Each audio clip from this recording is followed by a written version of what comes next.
प्रिय दर्शकों, सत्य को खोजना और आप तक पहुंचाना ये हम अपनी जिम्मेदारी मानते हैं। इसलिए आप हमारे YouTube चैनल के साथ हमेशा जुड़े रहें। धन्यवाद। धर्मशास्त्र के अध्ययन में आप सभी दर्शकों का स्वागत है। प्रिय दर्शकों, आज हम चौथे दिन पर विचार करने जा रहे हैं कि चौथे दिन किन किन चीज़ों की रचना हुई और उन चीज़ों के पीछे ईश्वरीय दुनिया का क्या महत्व है। प्रिय दर्शकों, यह वर्णन हमें उत्पत्ति किताब अध्याय 1 वचन 14 से लेकर 19 तक मिलता है। मेरे पास धर्मशास्त्र बाइबल है और मैं इसे आपके लिए पढ़ देना चाहता हूँ। प्रिय दर्शकों, आइए पढ़ते हैं। यहाँ लिखा है, फिर परमेश्वर ने कहा, दिन को रात से अलग करने के लिए आकाश के अंतर में ज्योतियां हों और वे चिन्हों और नियत समयों और दिनों और वर्षों के कारण हों, और वे ज्योतियां आकाश के अंतर में पृथ्वी पर प्रकाश देने वाली भी ठहरें। और वैसा ही हो गया। तब परमेश्वर ने 2 बड़ी ज्योतियां बनाई और उनमें से बड़ी ज्योति को दिन पर प्रभुता करने के लिए और छोटी ज्योति को रात पर प्रभुता करने के लिए बनाया, और तारे गणों को भी बनाया। परमेश्वर ने उनको आकाश के अंतर में इसलिए रखा कि वे पृथ्वी पर प्रकाश दें तथा दिन और रात पर प्रभुता करें और उजाले को अंधेरे से अलग करें। और परमेश्वर ने देखा कि अच्छा है, तथा सांझ हुई, फिर भोर हुआ। इस प्रकार चौथा दिन हो गया। प्रिय दर्शकों, अब तक 3 दिन जो परमेश्वर ने बनाए उनमें उजाला सीधे परमेश्वर से था, लेकिन इन दिनों में ये उजाले के लिए परमेश्वर ने टेम्परेरी प्रबंध किया। सूर्य का और चंद्रमा का और आकाश के गणों का भी, जो तारे हैं उनका वर्णन है। प्रिय दर्शकों, हम इससे पहले कि भेद भरी बातों की ओर चलें, आइए प्रार्थना करें। हमारे पवित्र परमेश्वर, हमें भी अपनी पवित्र आत्मा का दान दीजिए, जिससे हम अपने दर्शकों को अच्छे से समझा सकें और हमारे दर्शकों पर भी पवित्र आत्मा को ढेलिए ताकि वो अच्छे से समझ सकें। प्रभु, आपके वचन को समझकर हम समझदार हों और अपने जीवन को प्रभु तेरे अनुसार जी सकें। ऐसी प्रार्थना उद्धारकर्ता यीशु के नाम से मांगते हैं, आमीन। प्रिय दर्शकों, यहाँ पर जो टेम्परेरी ज्योतियां बनाई गई हैं, रात पर प्रभुता करने के लिए और दिन पर प्रभुता करने के लिए। प्यारे दर्शकों, परमेश्वर ने इनको इसलिए बनाया ताकि हम अंतर पहचान सकें, रात और दिन का अंतर पहचान सकें और समय और कालों का अंतर पहचान सकें। प्रिय दर्शकों, बहुत से लोग तो कहते हैं कि ज्योतिष की बातें हैं। हाँ, ज्योतिष का निर्माता भी तो हमारा परमेश्वर ही है। अगर आकाश के गण ना बनाए जाते, आकाश में तारे अपने अपने सिस्टम पर सेट ना किए जाते, सूर्य और चंद्रमा ना बनाए जाते, तो आप ही बताइए कैसे संभव होता ज्योतिष। ज्योतिष के निर्माता इस श्रेय को अपने ऊपर लेते हैं, लेकिन नहीं, ज्योतिष भी परमेश्वर की देन है। परमेश्वर ने इनको इसलिए बनाया ताकि हम समयों का, कालों का अच्छे से अध्ययन कर सकें, समझ सकें। रात कब है, दिन कब है, समझ सकें। दिन की रोशनी कैसी होनी चाहिए, रात की रोशनी कैसी होनी चाहिए, हम समझ सकें। प्रिय दर्शकों, दिन में जब हमें रोशनी सूर्य की मिलती है तो हमारा शरीर स्वस्थ रहता है और हम भी तंदुरुस्त रहते हैं और अच्छे से सारी चीजें देख पाते हैं। रात को भी परमेश्वर ने चंद्रमा हमें दिया है ताकि हम उसकी मीठी मीठी चांदनी में बहुत कुछ देख सकें और समझ सकें। परमेश्वर ने ये टेम्परेरी बनाए हैं। एक दिन आएगा साथियों, जब ना सूर्य रहेगा, ना चंद्रमा रहेगा और ना तारे रहेंगे। एक बड़ी हड़हड़ाहट के साथ ऊपर से सब नष्ट हो जाएंगे। सूर्य अंधेरा हो जाएगा, चंद्रमा भी लहूलुहान हो जाएगा।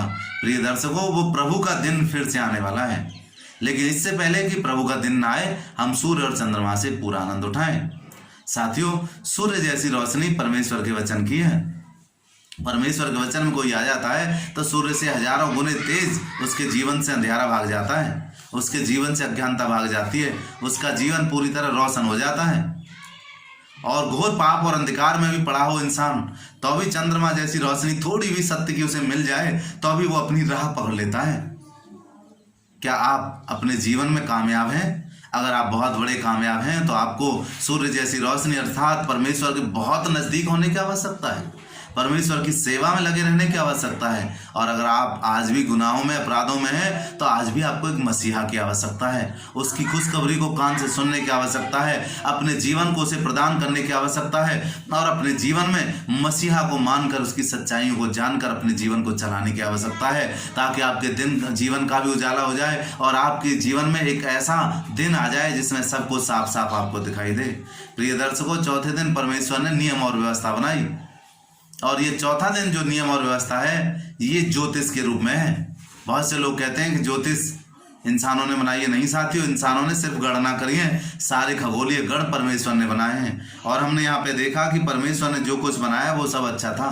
परमेश्वर को लगा कि उसकी रोशनी मनुष्य के साथ सदा शायद ना रहेगी, इसीलिए परमेश्वर ने मनुष्य को टेम्परेरी रोशनी के लिए सूर्य बनाया, टेम्परेरी रोशनी के लिए चंद्रमा बनाया। क्यों ऐसा उसको लगा? क्योंकि वो जानता था कि एक दिन ऐसा समय आएगा मनुष्य को उजाले से ज़्यादा अंधेरा प्यारा लगेगा और वो परमेश्वर के शरण से भागेगा, तो अभी मनुष्य को रोशनी की आवश्यकता होगी।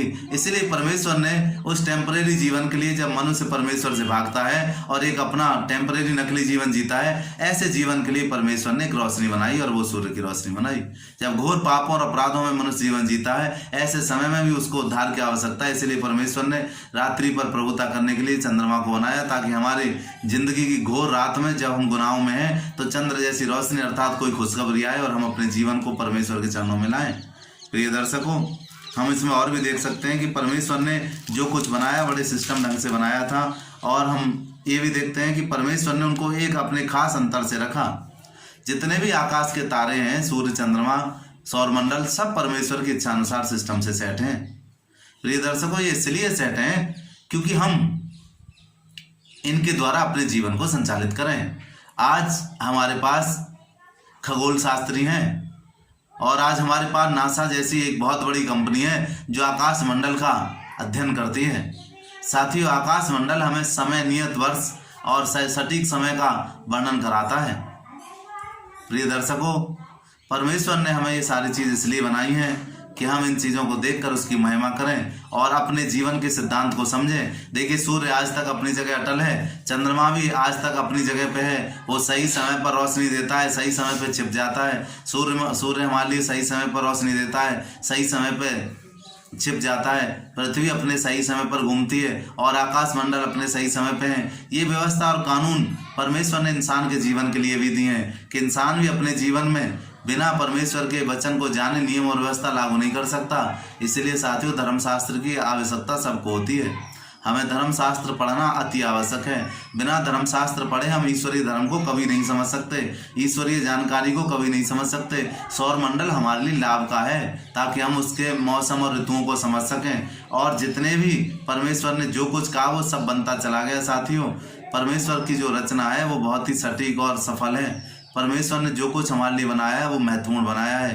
पर मैं आपसे ये कहना चाहता हूँ कि आपकी ज़िंदगी में घोर अगर रात है, पापों के बादल छाए हुए हैं और आपको लगता है कोई रास्ता नहीं है, तो थोड़ा बहुत ही कोई अगर परमेश्वर के बारे में बताए तो उसे मिस मत कीजिए, उसकी सुनिए, उसकी समझिए और परमेश्वर को जानिए। अगर आप कामयाब इंसान हैं और आप कहते हैं कि हमारे जीवन में सब कुछ है, तो आपको तो परमेश्वर के बहुत नज़दीक होना चाहिए, क्योंकि ये जीवन दोबारा मिलने वाला नहीं है। मेरे प्रिय मित्रों, दोबारा आप आशा मत करिए कि आपको ये जीवन मिलेगा।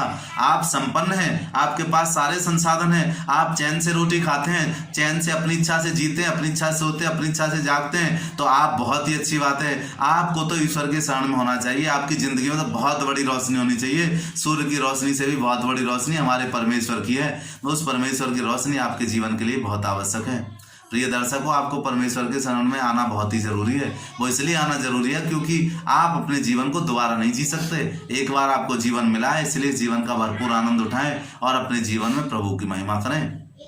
मेरे प्रिय दर्शकों, आपको मैं यही बताना चाहता था, चौथे दिन परमेश्वर ने नियम और कानून विधियां बनाई हैं और उन्हीं नियम कानून विधियों से सारा सौरमंडल चलता है। लेकिन मनुष्य के जीवन में नियम कानून और विधियां खत्म हो गई हैं। आज मनुष्य अपने पराई की पहचान भूल गया है। आज मनुष्य परोपकार को भूल गया है। आज मनुष्य सेवा सत्कार को भूल गया है। आज मनुष्य उन लोगों को भूल गया है जो उसके जीवन में तरक्की के कारण है। आज इंसान किसी का एहसान नहीं मानता है। पर मेरे प्रिय दर्शकों, आज हमें अति आवश्यक है उन लोगों के एहसानमंद रहने के लिए जो हमारी जिंदगी की कामयाबी के लिए ईश्वर से दुआएं मांगा करते हैं। प्रिय दर्शकों, हमें भी परमेश्वर के नियम विधियों को अपने जीवन में लागू करने की जरूरत है। सदा सत्य पर अड़े रहें और सच्चाई को अपने जीवन में थामे रहें। परमेश्वर एक ठीक समय पर आप सबको अपने जीवन से आशीषित करेगा और अपने पास रखेगा।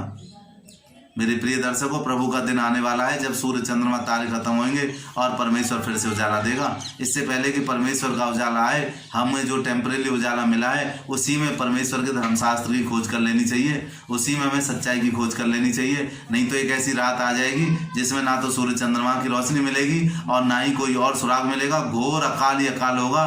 ऐसा समय होगा जिसमें हम कभी जान नहीं सकते कि सच्चाई क्या है। चारों तरफ सच्चाई को भूलने वाले, न्याय को नापसंद करने वाले, अन्याय करने वाले, दुष्ट अधर्मी बढ़ते चले जाएंगे और सत्य को दबा लेंगे और लोग सत्य की पहचान से कोसों परे हो जाएंगे, सत्य को भूल जाएंगे, सत्य उनके जीवन में होगा ही नहीं। आज आकाश के तारे, चंद्रमा, सूर्य, इन ग्रहों को देखकर लोग हमारे लिए क्या क्या नहीं बना देते कि ये ग्रह तुम्हारे लिए भारी पड़ रही है, ये ग्रह तुम्हें परेशान कर रही है। मेरे प्रिय दर्शकों, ये ग्रह, सौर मंडल, जितने आकाश मंडल है, ये सब हमारे लिए इसलिए बनाए कि हम इनकी गणना करें, इनसे समय और नियत कालों को जाने, लेकिन इनसे डरे नहीं। ये हमारे ऊपर प्रकोप करने वाले नहीं है, लेकिन मनुष्य ने इनकी गणना करने में गलती कर दी और मनुष्य इनसे डर गया और डर भय के कारण अपने जीवन को बचाने के चक्कर में इन ग्रहों के चक्कर में फंस गया है। प्रिय दर्शकों, हमें इनके चक्कर में नहीं फंसना है। ज्योतिष शास्त्र है, हमारे लिए है, लेकिन वो इसलिए नहीं है कि हम उससे भय खाएं।